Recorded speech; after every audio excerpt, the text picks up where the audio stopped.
Praise the Lord. प्रभु के पवित्र नाम की स्तुति हो। शालोम आप सभी को जय मसीह की। प्रियजनों, आइए, आज 7 तारीख है, 7 जनवरी 2021 और ये बड़ा खूबसूरत दिन परमेश्वर ने आपके और मेरे जीवन में जोड़ा है। इसके लिए प्रभु को कोटि कोटि धन्यवाद। आइए हम प्रार्थना की शुरुआत करें। पवित्र पवित्र पवित्र जीवित दयालु परमेश्वर, आकाश और पृथ्वी के निर्माण करता प्रभु, हम आते हैं आपकी हुजूरी में प्रभु जी, हम आते हैं आपकी उपस्थिति में प्रभु जी। हमें समय प्रभु जी, जो भी हमसे गुनाह अपराध हुआ है आपने क्षमा किया है। आपके बहुमूल्य पवित्र रक्त से प्रभु यीशु जी आपने हमें धो दिया है। आपको धन्यवाद देते हैं। पिता परमेश्वर से हमारा मिलाप आपने करा दिया है। शैतान के वश से आपने हमें छुड़ा दिया है। आपको धन्यवाद देते हैं। आपकी महिमा, आपकी बड़ाई करते हैं। पवित्र आत्मा आप हमें चला रहे हैं, इसके लिए धन्यवाद प्रभु जी। यहाँ तक प्रभु आप हमें लेकर आए, इसके लिए आपको कोटि कोटि धन्यवाद। इसके आगे भी प्रभु जी आप हमें चलाने वाले हैं, इसके लिए सर झुका के आपको धन्यवाद देते हैं। आपको प्रणाम करते हैं प्रभु जी। महिमा गौरव आपको देते हैं प्रभु जी। पवित्र आत्मा हमारी सहायता कीजिए, हमारा मार्गदर्शन कीजिए, हम सीखे समझे और आपके वचन के अनुसार चले, ऐसी कृपा मांगते हैं यीशु मसीह के मीठे मधुर पवित्र नाम में, आमेन। आइए प्रियजनों, हम परमेश्वर के वचन की तरफ चलें और आज के मनन के लिए है एस्तर की किताब 3 अध्याय उसका 8 वचन। एस्तर की किताब 3 अध्याय उसका 8 वचन जी। और हामान ने राजा शर्यश से कहा, तेरे राज्य के सब प्रांतों में रहने वाले देश देश के लोगों के मध्य में तितर बितर और छिटकी हुई एक जाति है, जिसके नियम और सब लोगों के नियमों से भिन्न हैं, और वे राजा के कानून पर नहीं चलते, इसलिए उन्हें रहने देना राजा को लाभदायक नहीं है। प्रभु परमेश्वर इन पढ़े वचनों के द्वारा मैं अनुग्रह से भरपूर करे, आमेन। हम प्रार्थना करें। जीवित दयालु परमेश्वर, फिर एक बार आपकी उपकार स्तुति करते हैं प्रभु जी। आपके महान सामर्थ्य नाम को धन्यवाद देते हैं प्रभु जी। आपने हमसे आज प्रभु जी बातें करने वाले हैं, इसके लिए आपको धन्यवाद देते हैं प्रभु। आज आपका अनुग्रह हम प्राप्त करने वाले हैं, विशेष अनुग्रह प्रभु जी, इसके लिए धन्यवाद देते हैं। आपका गौरव महिमा करते हैं यीशु मसीह के नाम में, आमेन आमेन। प्रियजनों, आज हम व्याकुलता के ऊपर बात करने वाले हैं, जिसको हम हिंदी में कहते हैं, इंग्लिश में कहते हैं एंग्जाइटी, है ना। व्याकुलता के बारे में हम परमेश्वर के वचन में देखने वाले हैं। प्रियजनों, परमेश्वर का वचन जब हम मनन कर रहे हैं, ध्यान दीजिए, इधर उधर ये वो चीजों पर आप मन मत लगाइए, ध्यान दीजिए, क्योंकि कुछ ना कुछ है आपके लिए, कुछ ना कुछ है आपके लिए, या फिर सब कुछ आपके लिए है। आमेन, हालेलुया। चलिए फिर से एक बार। और हामान ने राजा शर्यश से कहा, तेरे राज्य के सब प्रांतों में रहने वाले देश देश के लोगों के मध्य में तितर बितर और छिटकी हुई एक जाति है, जिसके नियम और सब लोगों के नियमों से भिन्न है, और वे राजा के कानून पर नहीं चलते, इसलिए उन्हें रहने देना राजा को लाभदायक नहीं है। ओके, सो हामान नाम का व्यक्ति है जो राजा शर्यश से कहता है कि हमारे बीच में एक जाति है। ध्यान से सुन लीजिए, ये तभी की बात थी और अभी की भी बात है। हमारे बीच में एक जाति है जो आपके नियमों को नहीं मानती है, तितर बितर हो गए हैं, आपके नियमों को नहीं मानते, और इनका कोई फायदा नहीं है, इनको मार डालना है। उसने अच्छी खासी रकम दिया राजा को, और राजा ने मोहर लगा दिया, कानून पास हो गया, ये यहूदियों को मार डालो। आज मसीह लोग, ठीक है, अगर कुछ सरकार ऐसा कुछ करने के लिए कहती है जो परमेश्वर के वचन के विरुद्ध है, आपको और मुझे नहीं करना है, आपको और मुझे नहीं करना है। अगर वो कहे, प्रियजनों याद कीजिए, आपके और मेरे सामने नेबुकदनेस्सर राजा का बड़ा उदाहरण है। उसने कहा, मैंने बनाई हुई मूर्ति के सामने तुम्हें झुकना है, नहीं झुकोगे आग के भट्टे में डाल देंगे। और वहां पर शद्रक मेशक अबेदनगो को डरे ने, उन्होंने कहा, राजा याद रख, तेरी बनाए हुए मूर्त के सामने हम झुकेंगे नहीं। हमारा परमेश्वर हमें बचाएगा, नहीं भी बचाया तो भी तेरी बनाए हुए मूर्त के सामने हम झुकने वाले नहीं। प्रियजनों, सरकार अलग अलग प्रकार के नियम बनाते हैं, और कुछ नियम खास तौर से मसीह लोगों के विरोध में बना रहे हैं। लेकिन पवित्र शास्त्र कहते हैं, जो हमारे जो शासक है, जो हमारे सिस्टम है ना, हमारे जो क्या कहते हैं उसको, पॉलिटिकल सिस्टम है, जो हमारा सरकार है, इनका हमने आदर करना चाहिए। लेकिन अगर ये सरकार कुछ ऐसा काम करने के लिए कहता है जो परमेश्वर के वचन के विरोध में है, आपको वहीं रुकना है। वहीं रुकना है ना। हमारे देश का एक बड़ा सिद्धांत है, सर कटा सकते हैं लेकिन सर झुका नहीं सकते, है ना। हमारा सर झुकेगा सिर्फ परमेश्वर के उपस्थिति में, परमेश्वर के दरबार में। आमीन, हालेलुया। सो ये जो हमान है, इस हमान की तरह कुछ हमारे देश में भी ऐसे लोग हैं जो नया नया कानून निकाल रहे हैं मसीह के विरोध में जाने के लिए। प्रियजन, ये कैसा होगा? जो मच्छर है पहाड़ से टकराएगा, पहाड़ को कुछ फर्क नहीं पड़ने वाला है। मच्छर के हाथ पांव टूटने वाले हैं, मच्छर के जो पंख है वो टूटने वाले हैं और मच्छर मिटने वाला है। हमारा परमेश्वर सदियों से युगान युग राज करने वाला, जिसके कहने पर सारी दुनिया बनी, है ना। आपको मुझे डरना नहीं है। डर कई प्रकार का होता है। प्रियजनों, इसी एस्तेर की किताब 4 अध्याय 1 से लेकर 17 वचन तक अगर आप देखेंगे, इसमें मुर्देकाय रानी से कहता है जाकर, तू महल में, तू चिंता नहीं कर रही है और तुम्हारी सारी जाति मिटने वाली है ना। सो ये लोग उपवास करते हैं, प्रार्थना करते हैं, टेंशन में नहीं है, उपवास करते हैं, प्रार्थना करते हैं, परमेश्वर ने रास्ता निकाला। जो व्यक्ति मुर्देकाय को फांसी पे लटकाने के लिए अपने घर के पास उसने अपनी फांसी का फंदा बना कर रेडी रखा, प्राइवेट फांसी का फंदा बना के रखा और बड़ा तैयार था कि मुर्देकाय को और मैं तो मरवा देने वाला हूं, क्या हुआ? उसी फंदे पर उसी हमान को लटकना पड़ा। ये लोग जो परमेश्वर के विरोध में जा रहे हैं, ये जो कलीसियां बंद कर रहे हैं, ये लोग जो हमारी आराधना में जाकर तोड़ फोड़ कर रहे हैं, प्रियजनों, आपको लगता है ये जीत गए? नहीं नहीं, ये इनकी हार है, इनका फ्रस्ट्रेशन है, इनकी हार है। तो परमेश्वर कहता है आपको और मुझे चिंता नहीं करना है। ये बहाने ढूंढ रहे किसी भी रीति से इनकी प्रार्थना बंद हो जाए, इनकी प्रार्थना में कैसा ना कैसा हम मुसीबत खड़ा करें, लेकिन हमारे पीछे परमेश्वर खड़ा है। हमारे आगे भी है, हमारे पीछे भी है, हमारे राइट में भी है, हमारे लेफ्ट में भी है। परमेश्वर हमारे साथ खड़ा है। आमीन, हालेलुया। तो प्रियजनों, आपको और मुझे डरना नहीं है, डरना नहीं है। एंजाइटी का मतलब या व्याकुलता का मतलब हमारा मन स्थिर नहीं होता है डर के मारे। जो ऐसे डर होते हैं जो शायद काल्पनिक भी हो सकता है या फिर सच्चा भी हो सकता है, इस चीज को लेकर आप जब चिंतित होते हैं उसे एंजाइटी कहते हैं। एंजाइटी जो है आपका 50% जो आपकी कैपेबिलिटी है, आप काम जो कर सकते हैं उसको 50% खत्म कर डालता है। आपकी प्रोडक्टिविटी 50% कम हो जाती है। इसके लिए आपको व्याकुल नहीं होना है, टेंशन नहीं लेना है, स्ट्रेस नहीं लेना है। आमीन, हालेलुया। प्रभु को धन्यवाद हो, प्रभु की स्तुति हो। प्रियजनों, जब अगर आप देखेंगे उत्पत्ति की किताब 32 अध्याय में देखेंगे, जब याकूब अपने भाई के पास आता है मिलने के लिए, उसने कुछ संदेश देने वालों को, मतलब मैसेंजर को आगे भेजा, जाके देख कर और मेरे भाई को बोल दो हम लोग आ रहे हैं। ये सब तैयारी वो करके गया और वचन 6 में कहता है उसके जो संदेश वाहक जो थे, जो संदेश लेकर गए थे, वो जब रिटर्न आए, कह रहे आपका भाई आपको मिलने आ रहा है, और साथ में 400 लोग है, साथ में 400 लोग है। वो घबरा गया, घबरा के एकदम उसने क्या किया, उसने प्लान बी बनाया। हम लोग कुछ लोगों को आगे रखते हैं, कुछ लोगों को पीछे रखते हैं। अगर ये 400 लोग आके हम मारेंगे तो हम लोग जो पीछे वाले हम लोग भाग जाएंगे जान बचाने का। पर इसका जो डर था वो एक वहम था, एक काल्पनिक था, हकीकत में ऐसा कुछ भी नहीं था। भाई अपने भाई से मिलने के लिए आ रहा था, काफी सालों के बाद मिल रहा है। एक बड़ा भाई छोटे भाई से मिलने के लिए तैयार था, लेकिन इसके अंदर एक काल्पनिक डर था, एक काल्पनिक डर था। आपके अंदर क्या ऐसे प्रकार का डर होता है? डरना बिल्कुल नहीं है। 1 शमूएल 1 अध्याय 10 वचन में प्रियजनों आप देखेंगे, वहां पर सुंदर से एक स्त्री है जिसको बच्चा नहीं है, बड़ी परेशान है। वो, उसका पति उससे बहुत प्यार करता है, बहुत प्यार करता है। उसकी जो पत्नी है, उस दूसरी एक पत्नी है, उसको वो जो देता था उससे दुगना अपनी इस पत्नी को देता था। ये पत्नी हमेशा निराश रहती थी, इसको बच्चा नहीं है, हमेशा निराश रहती थी। पवित्र शास्त्र कहता है एक दिन वो कैसी प्रार्थना कर रही थी, 1 शमूएल 1 अध्याय 10 वचन, और यह मन में व्याकुल होकर यहोवा से प्रार्थना करने जी और बिलक बिलक कर रोने लगी। बिलक बिलक कर रोने लगी। बिलक बिलक कर रोने लगी। परमेश्वर ने उसको संतान दिया, यानी परमेश्वर तो उसको देने वाला था, थोड़ा सा लेट देने वाला था।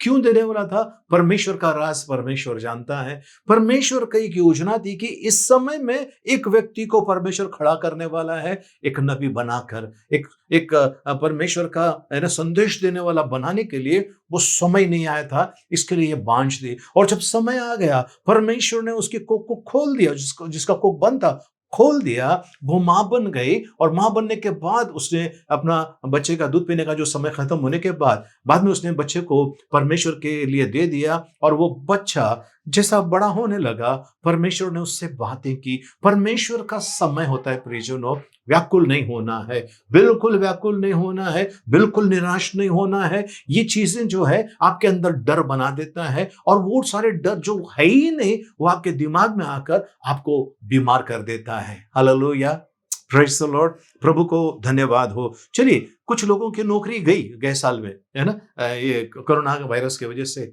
आप टेंशन में है, क्या खाऊंगा, क्या पीऊंगा, क्या करूंगा, कैसे रहूंगा। कुछ लोगों का नौकरी है, पगार पूरा नहीं आ रहा है, अब मैं कैसे मेरे घर को चलाऊं। कुछ लोगों का यह है, मुझे नौकरी है, पगार मिल रहा है, लेकिन मेरा प्रमोशन नहीं हुआ, मेरा इंक्रीमेंट नहीं आया, वो टेंशन है। तो अब आप बताइए, टेंशन किसका जायज है? जिसको नौकरी नहीं है उसका टेंशन जायज है, या जिसकी नौकरी है, पगार मिल रहा है और प्रमोशन नहीं हुआ या इंक्रीमेंट नहीं मिला, इसके लिए टेंशन कर रहा है? देखिए, ये सारी चीजें गलत है। नौकरी दिया है, प्रेज द लॉर्ड, पगार मिल रहा है, प्रेज द लॉर्ड, आधा मिल रहा है, प्रेज द लॉर्ड, इंक्रीमेंट नहीं मिला है, प्रेज द लॉर्ड। परमेश्वर जानता है कौन से समय में आपको कैसे उठाना है, कौन से समय में परमेश्वर आपको किस स्थान पे खड़ा करेगा, उसका कोई मनुष्य कभी कल्पना नहीं कर सकता है। भेड़ बकरी को चराने वाले को सिंहासन पर बिठा दिया, भेड़ बकरी चराने वाले को सिंहासन पर बिठाया परमेश्वर ने। हालेलुया, प्रभु को धन्यवाद हो, प्रभु की स्तुति हो। दानियल को कैसे ऊंचा उठाया परमेश्वर ने, और यूसुफ को, जो वो भी भेड़ बकरी चरा रहा था, वो अपने भाइयों के साथ में जलन का वो बेचारा मारा था, सब जलते थे उसके ऊपर, और उसको जेल में डाला। जेल से उसको परमेश्वर ने वो प्राइम मिनिस्टर बना दिया। इतना बड़ा राजा के बाद उसी का पोस्ट था, है ना, राजा ने उसको इतना ऊंचा उठाया, यानी कि परमेश्वर वहां पर काम कर रहा था। परमेश्वर, सोचिए, अगर ये जेल में नहीं जाता तो इतने ऊंचे पोस्ट पर नहीं जाता। जेल में गया तो कई लोग अगर आपको मुझे जेल में डालेंगे तो क्या करेगा? टेंशन, अरे मेरा क्या होगा, लोग क्या कहेंगे, बाहर अगर मैंने क्या जवाब देना है, मेरा तो ये हो गया, मेरी तो बेइज्जती हो गई। टेंशन में आधे लोग वहां पागल हो जाते, बीमार हो जाते। क्यों टेंशन करना भाई? अगर जेल में डाला है, परमेश्वर कुछ ऊंचे स्थान पर लेके जा रहे हैं। हाँ, आपने गुनाह किया, आपको जेल में डाला है, तो फिर वो टेंशन वाली बात है। पर आपने कोई बुरा नहीं किया, कोई गुनाह नहीं किया है, तो परमेश्वर आपको 1 कदम और, 10 कदम और, 100 कदम और ऊंचा उठाना चाहता है। इसके लिए निराश होकर मत बैठना, टेंशन लेकर मत बैठना, परेशान होकर नहीं बैठना। कुछ लोगों की परेशानी है, मेरी शादी नहीं हो रही है, मेरी शादी कब होगी, कब होगी, मेरी शादी कब होगी, कब होगी। रुकिए, जरा शांत रहिए। परमेश्वर को पता है किस समय आपको देना है। नहीं, मेरे साथ वाले 2-2, 3-3 बच्चे के बाप बन गए और मेरा तो अभी तक शादी। परमेश्वर जानता है प्रियजनों, परमेश्वर जानता है इस समय में कुछ ऐसा तकलीफ होने वाला है आपके लिए, इसके लिए परमेश्वर रुका हुआ है। परमेश्वर रुका हुआ है, परमेश्वर इसके लिए रुका हुआ है क्योंकि परमेश्वर ने जो औरों को दिया है उससे बड़ा आपको देने वाला है। एक बार ऐसे हुआ, एक लड़की प्रार्थना में आती थी, कई सालों से वो प्रार्थना में थी और बहुत स्ट्रांग बिलीवर थी प्रार्थना में, और वो जिस कंपनी में काम पर थी वहां पर सब लोग उसके विरोध थे। कोई मसीह नहीं था, अकेली मसीह थी, सब उसके विरोध थे, सब उसको चिढ़ाते थे। तेरी तो शादी नहीं होगी। प्रभु प्रभु कहता है, कहां है तेरा प्रभु? तेरी तो शादी नहीं हुई, तेरी तो शादी नहीं हुई, तेरी तो शादी। रोज इसको टॉर्चर करते थे। ये बस मुस्कुराती थी, बोलती थी थोड़ा सा ठहरो, मेरा समय बाकी है, जब मेरा समय आएगा परमेश्वर मेरे लिए राजकुमार भेजने वाला है। सबको यही बोलती थी और सब वही बोलते थे, भाई तेरा राजकुमार कब आएगा, तेरा राजकुमार कब आएगा। और वो कहते कि धीरज रखिए, धीरज रखिए, परमेश्वर ने मेरे लिए बेस्ट रखा है, बेस्ट रखा है। और एक दिन ऐसा हुआ, ये कुछ 35 साल की हो गई, 35-36 साल की हो गई, और सब कंटाल गए इसको बोल बोल कर, क्योंकि इसकी भी शादी होने वाली नहीं है। अब ये तो एज इसकी खत्म हो गई है, ये सोच रहे थे। और एक व्यक्ति, ये किसी पार्टी में गई थी, वहां एक व्यक्ति आया था, उस व्यक्ति का दिल इसके ऊपर आया और इसने कहा कि मैं आपसे शादी करना चाहता हूं। और वो जब इन दोनों की प्रार्थना की है, प्रार्थना करने के बाद बातचीत हो गई, दोनों शादी के लिए तैयार हो गए प्रभु के अनुग्रह से। और दोनों की शादी होने के बाद इसका पति जो है बहुत बड़ा अमीर आदमी है, बहुत बड़ा अमीर आदमी है।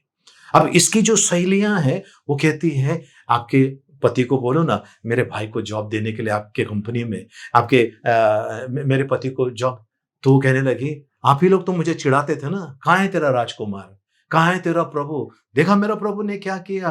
और उनका चेहरा उतर गया, क्योंकि परमेश्वर है, वो है ना, परमेश्वर का जो भय मानते, यहोवा का भय मानते, उन्हें भली वस्तु की कमी घटी ना होगी। हालेलुया। अगर आप भाड़े के घर में है, मैं भाड़े के घर में हूँ, इतने साल से भाड़े के घर में हूँ, टेंशन मत कीजिए, परमेश्वर आपको अपना खुद का घर दे रहा है, जल दे रहा है, बस आपका विश्वास।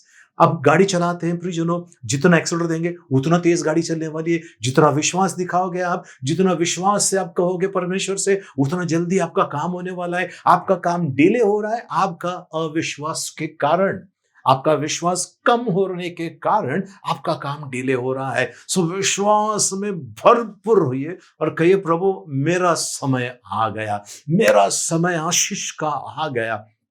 तब आपका विश्वास देखकर परमेश्वर जो बाद में देने वाला है वो पहले दे देगा आपको, और लोगों के सामने परमेश्वर आपको धन्य और आशीषित करेगा। आमीन, हालेलुया।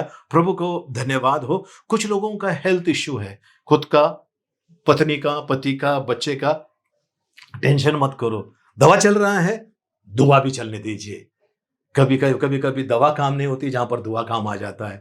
दुआ करते रहिए, दुआ करते रहिए। एक बार ऐसे हो गया, एक आदमी जो नाव चला रहा था, नाव चलाते समय उसके जो वो चप्पू जो थे, एक पे लिखा था प्रार्थना, एक पे लिखा था प्रयत्न। तब उसने कहा, एक पढ़ा लिखा आदमी उस नाव में आकर बैठा और उसने कहा, अरे क्या तुम इंसान हो यार, प्रार्थना से कुछ नहीं होता है, प्रयत्न से होता है। और तब तक नाव जो बीच नदी में आ गई थी, बोले साहब ये चप्पू ले लो और प्रयत्न का जो चप्पू है वो चलाओ। और वो प्रयत्न का चप्पू चला रहा था, चलाते चलाते नाव एक ही जगह पे घूम रही थी।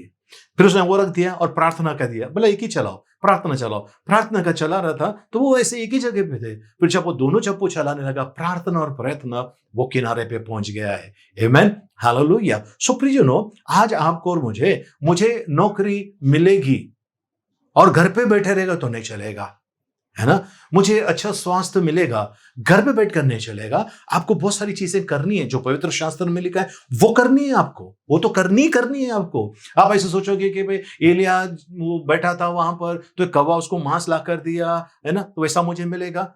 एलिया जैसा था वैसा आप और मैं है क्या? एलिया जैसा पावरफुल था वैसा आप और मैं है क्या? तो फिर हम तुलना कैसे करते हैं, है ना। तो ध्यान रखिए, आपको प्रयत्न भी करना है, प्रार्थना करना है, प्रयत्न भी करना है। आमीन, हालेलुया। सो माँ बाप है, बीमारी है ना, ये तकलीफ है, आप परेशान हो जाते हो। आपको तकलीफ देने वाले, आप जहां नौकरी करते हैं वहां पर आपके पड़ोसी हो सकते हैं, आपके घर वाले हो सकते हैं, आपके सगे वाले हो सकते हैं, जो आपको परेशान करके रखा है। टेंशन मत कीजिए। कर्ज में डूबे हुए हैं, कर्ज जिनसे आपने कर्ज लिया वो आपको टॉर्चर कर रहा है, टेंशन मत कीजिए, आप शांत रहिए। परमेश्वर कार्य कर रहा है, परमेश्वर कार्य कर रहा है। हम कई बार कई जगह पर हम लोग प्रार्थना सभा में जाते हैं, गुजरात है, यूपी है, कर्नाटक है, अलग जगहों पे जब हम जाते हैं तो प्रियजनों, हमने कई साल पहले जब एक रास्ते से गए थे और उस रास्ता बड़ा खराब था रास्ता।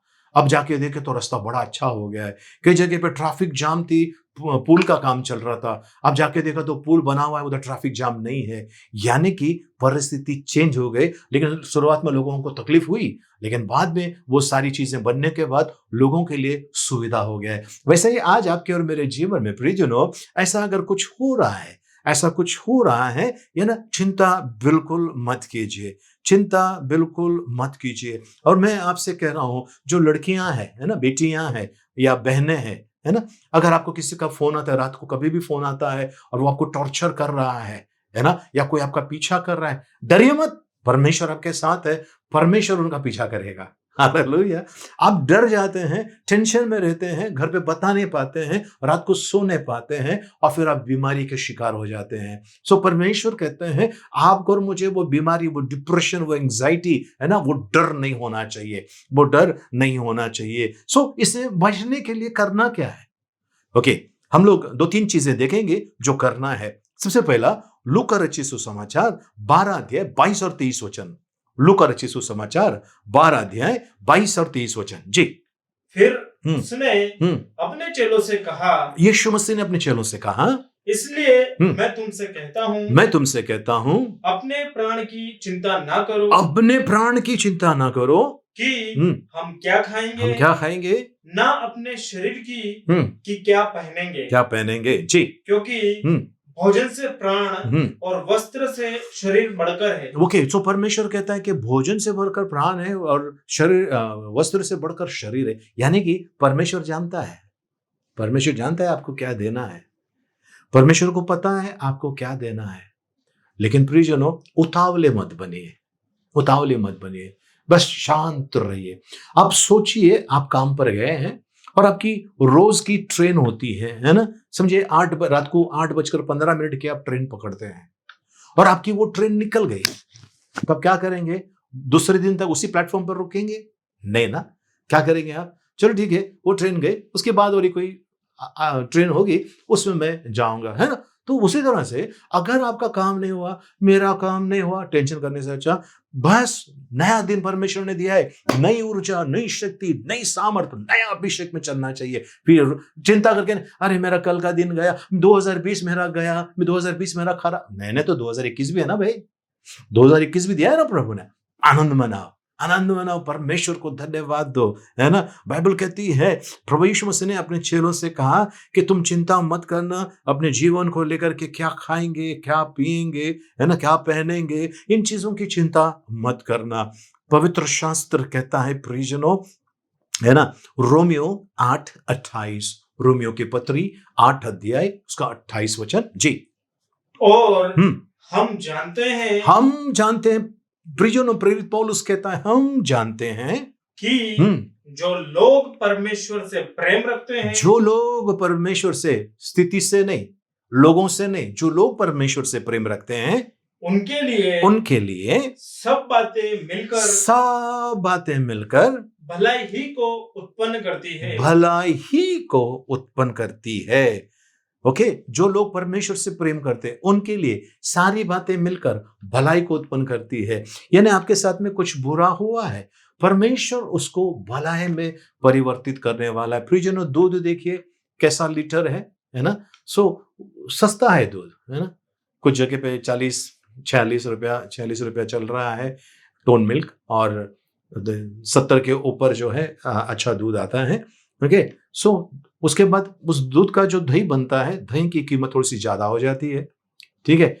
अब दही के बाद अगर वो घी बन जाता है तो उसकी कीमत दूध से कई गुना ज्यादा हो जाता है, लेकिन है तो वही दूध ना। यस, सारी बातें मिलकर भलाई को उत्पन्न करती है। सो आपके साथ में बुरा हो गया है, उस बुराई को परमेश्वर भलाई में परिवर्तित करना जानता है, अच्छी तरह से जानता है। सो इसके लिए ध्यान रखना, आपको चिंता नहीं करना है। ओके, परमेश्वर जानता है, परमेश्वर का ध्यान आपके ऊपर है। ओके, आगे चलते हैं हम परमेश्वर के वचन में।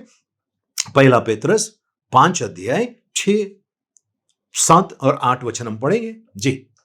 इसलिए परमेश्वर के बलवंत हाथ के नीचे दीनता से रहो। परमेश्वर के बलवंत हाथ के नीचे दीनता से रहो। परमेश्वर के हाथ के नीचे रहो, इधर उधर मत जाओ। ऐसा सोचिए प्रियजनों, ये परमेश्वर का हाथ है, ठीक है। मैंने उनका हाथ पकड़ा है, उनका हाथ तो है, पर अगर मैंने छोड़ दिया और मैं गिर गया, गलती परमेश्वर की नहीं। हाथ मैंने छोड़ दिया, परमेश्वर ने नहीं छोड़ा। इसके लिए बाइबल बताती है परमेश्वर के सामर्थ्य हाथ के नीचे दीनता से रहो। जी, फिर से एक बार। इसलिए परमेश्वर के बलवंत हाथ के नीचे दीनता से रहो, जिससे वह तुम्हें उचित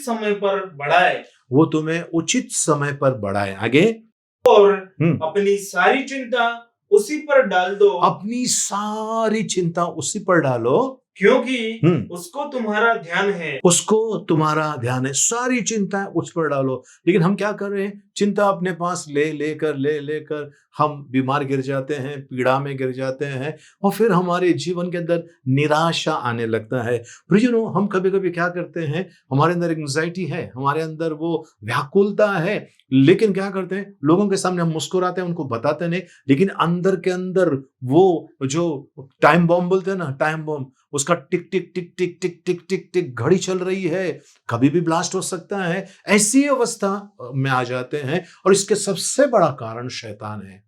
शैतान आपको चिंता में डालता है।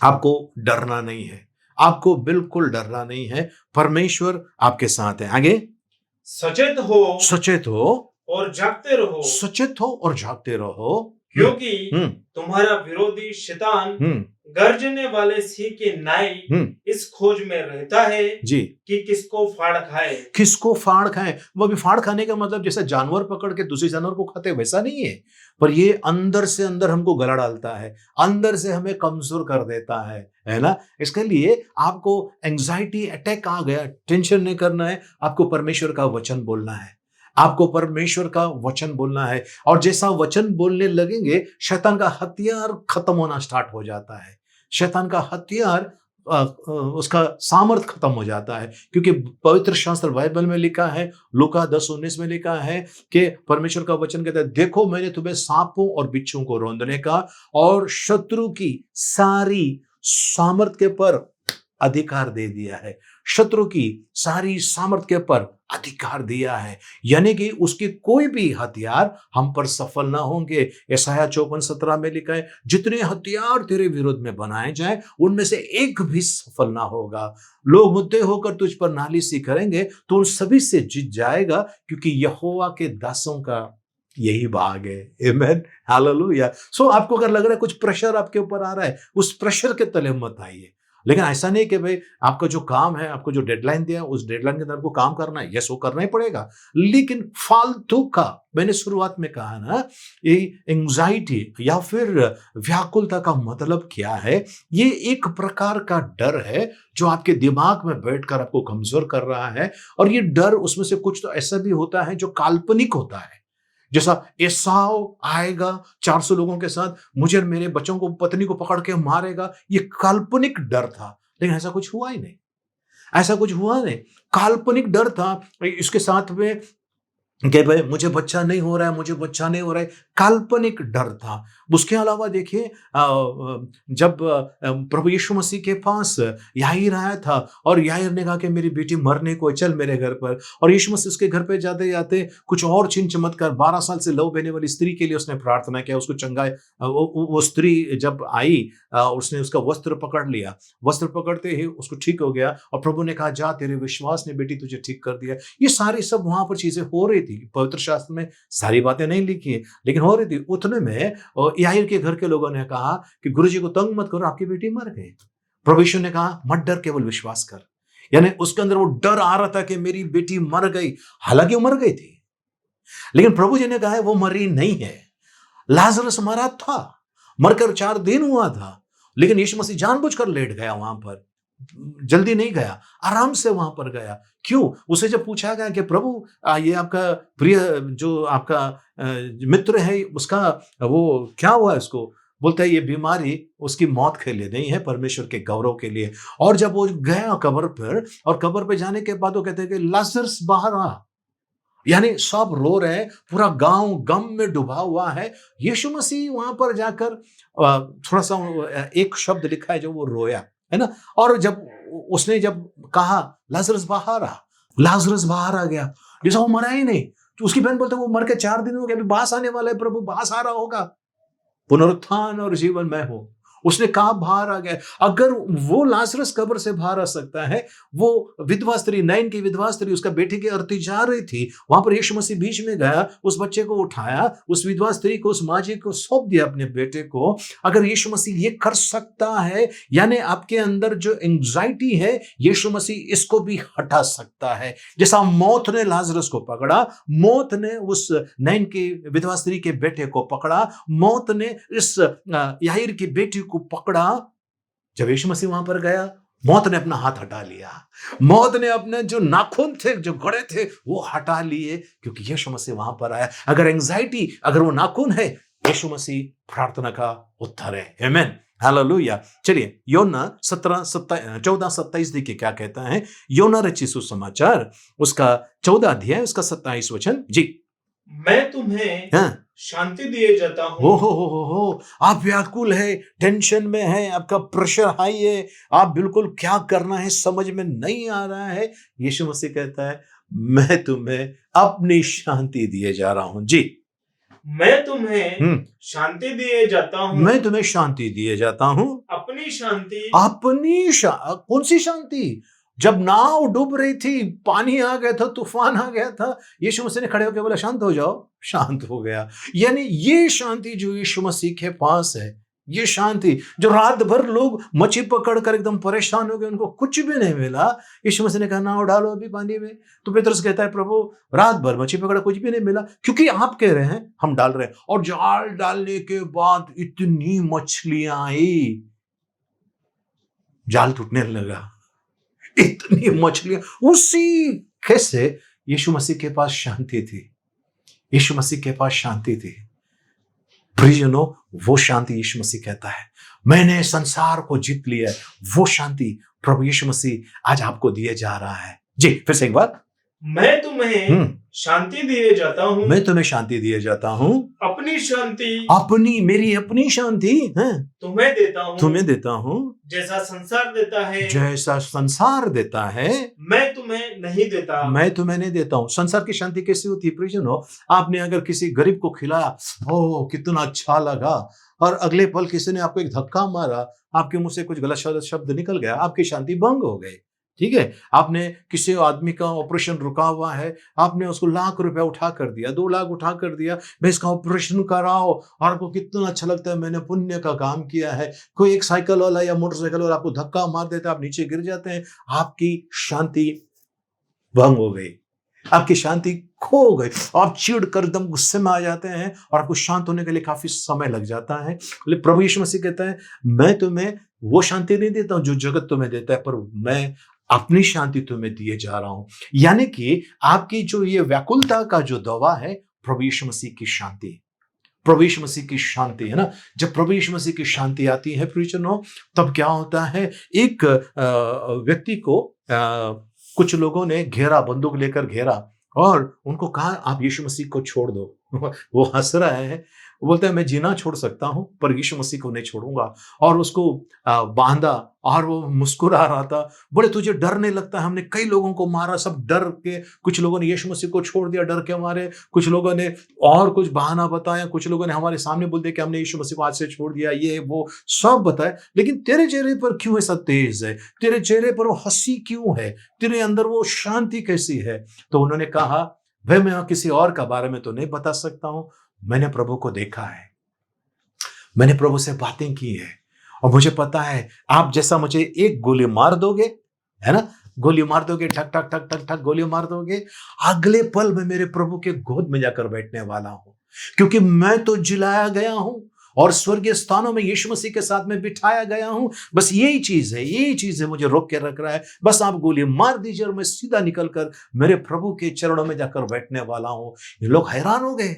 अच्छा, हैरान होने के बाद लोगों ने गोली चलाना स्टार्ट किया, खट खट खट खट खट खट, बंदूक से गोली नहीं निकल रही है।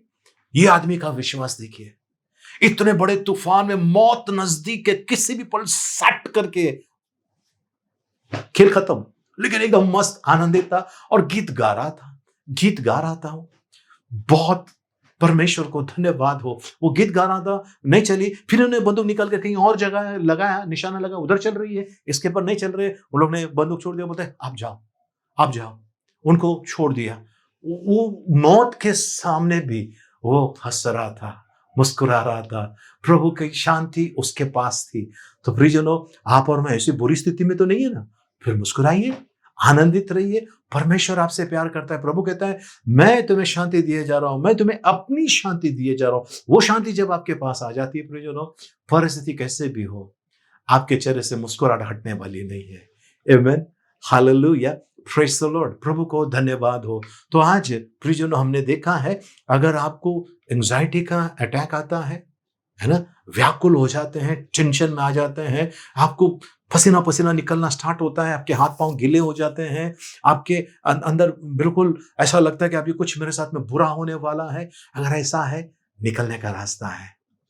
प्रभु यीशु मसीह कहता है, उन्होंने कहा लूक 12:22 में, है ना, तुम क्या खाओगे, अपने क्या पियोगे, है ना, क्या पहनोगे, इसके पर ध्यान मत दो। क्या खाओगे, क्या पहनोगे, इसके पर ध्यान मत दो।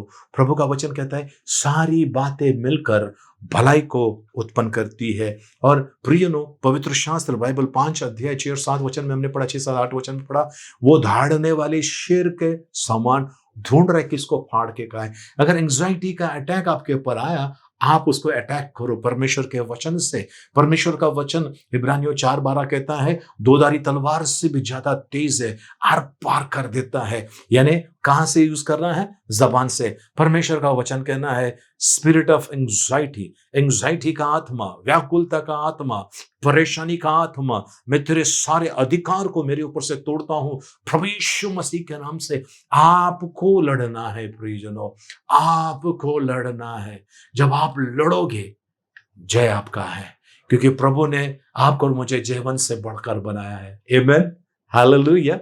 चलिए प्रियजनों, प्रार्थना करें हम लोग, है ना। चलिए प्रार्थना करते हैं। पिता परमेश्वर, आपको धन्यवाद, आपकी स्तुति प्रशंसा, आपकी बड़ाई करते हैं प्रभु जी। आपको धन्यवाद देते हैं प्रभु, आपका गौरव महिमा करते हैं प्रभु जी। आज आपने हमसे बातें की आपके पवित्र वचनों के द्वारा, आपको कोटि कोटि धन्यवाद प्रभु जी।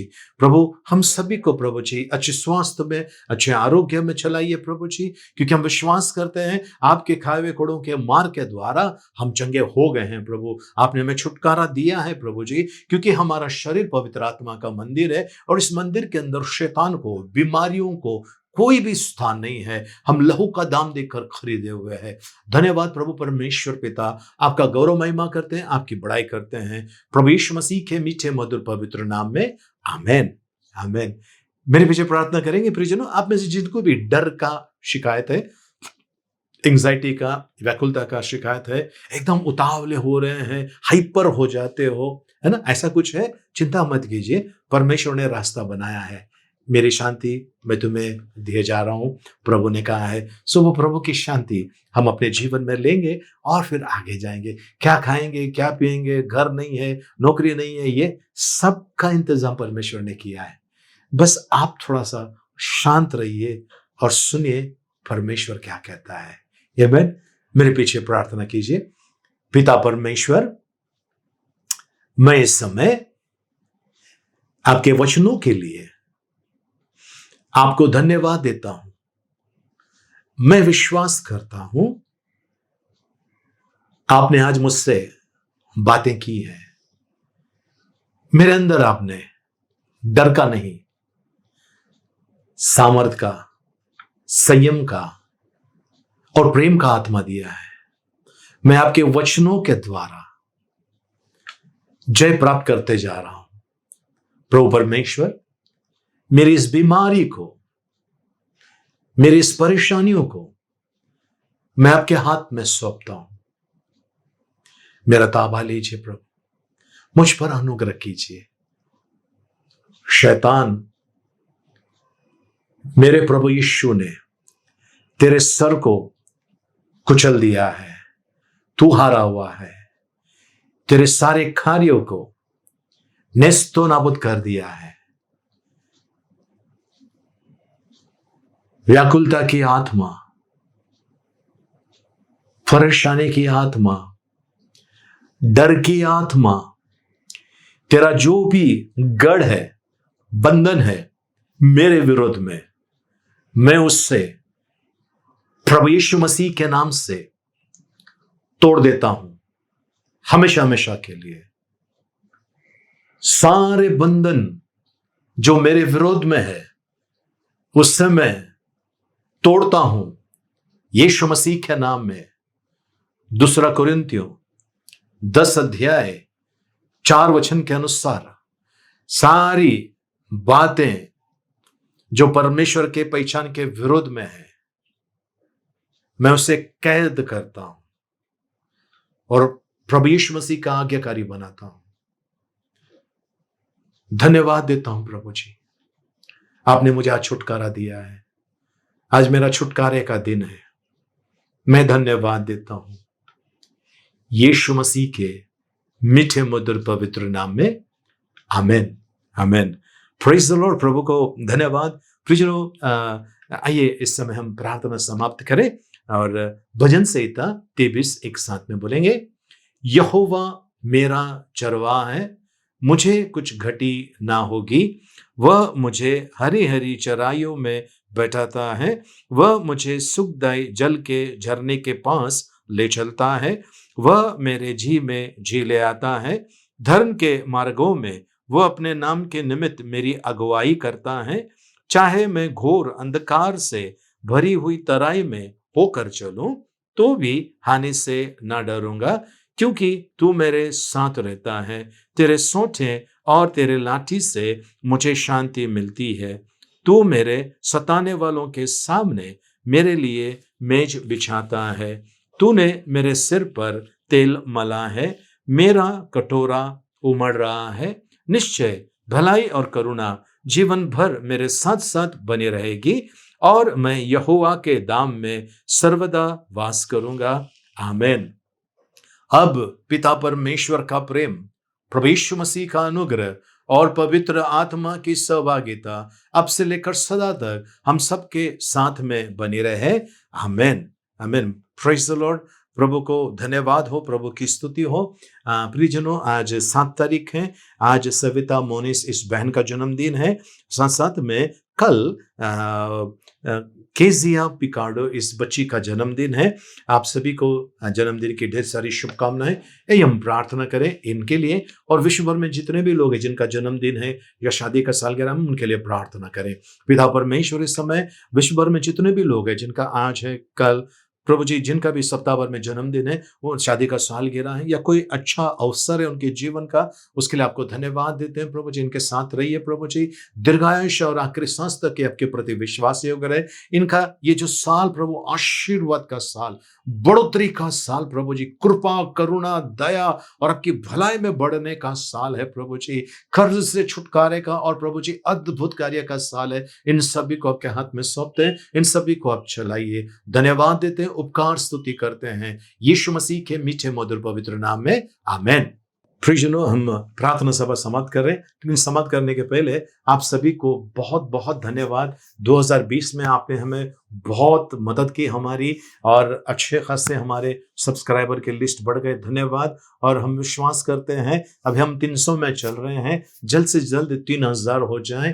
प्रियजनों, हम YouTube चैनल से कुछ कमाते नहीं हैं, ये फ्री वाला है ना। सो हम इससे कुछ नहीं कमा रहे, पर हम ये चाहते हैं कि परमेश्वर का वचन दूर दूर तक जाए। इसके लिए आप हमारी सहायता कीजिए, हमारे वीडियो को लाइक कीजिए, शेयर कीजिए। हो सके इतने आप भेज सकते हैं किसी भी माध्यम से, व्हाट्सएप या फेसबुक या किसी और माध्यम से आप लोगों के पास ये संदेश भेज सकते हैं। जहां आप नहीं जा सकते हैं वहां पर इस मैसेज को भेज दीजिए। लोग आशीषित होंगे। और जो इसे बीमारी के कारण कुछ लोग सुसाइड करते हैं, आत्महत्या करते हैं, कुछ लोग कैसे कैसे परेशानी में वो बच जाएंगे। और जो आप पहली बार हमारा वीडियो देख रहे हैं तो प्लीज नीचे जो सब्सक्राइब करने के लिए लिखा है उसको सब्सक्राइब कीजिए और बाजू में जो बेल आइकन है उसको क्लिक करके ऊपर का ऑल ऑप्शन दबा दीजिए, ताकि हमारे वीडियोस जो सप्ताह में 2 दिन आते हैं, है ना, ये आपके पास आते रहेंगे, आपको इसका नोटिफिकेशन आएगा।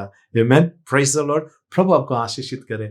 प्रार्थना सभा समाप्त हो गई। एक दूसरे से मिलिए, प्रभु का आशीष मांगे। जय मसीह की। जय हिंद।